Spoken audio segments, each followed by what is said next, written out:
Chakula ikipanda bei, hata wewe polisi unanunua unga same price na mimi na huyu mama na huyu baba. Kwa hivyo tunawatetea nyinyi.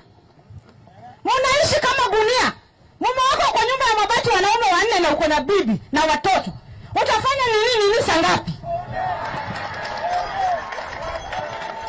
You must be given decent houses.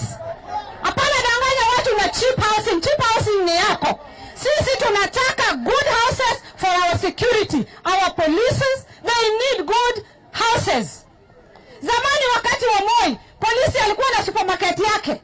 Alikuwa ananunua chakula yake kwa bei chini. Wajeshi walikuwa na supermarket yao. Hata chakula ilikuwa inakuja hapa Nyatika, mama yangu alikuwa kansila. Chakula ilikuwa inakuja na lori, anaenda kugawia polisi chakula ya bure. Hii serikali yenu haijui hata kazi yenu ni nini. Kuwapatia tu onyo, tokana na hela, push, toa hela, piga tear gas, piga bunduki. Tunawaambia, nyinyi ni mandugu zetu. Tunawatetea nyinyi. Mshahara yako hata polisi hawezi kunitongoza kwa sababu hawezi afford fare yangu. Mshahara yako ni kidogo. Na hiyo kidogo yako ndio unaambiwa uende upige ndugu yako na tear gas. Unaambiwa lenga na hela na bunduki. Why don't they be fair to you? Ulipata mshahara mwingine ukipiga Fatuma tear gas unasema it is worth doing it. But we are telling you, we are not fighting you. We are fighting for you and us. This is our country.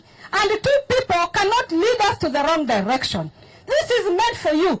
Kama umetoa tear gas, patia mimi hiyo tear gas nitumie.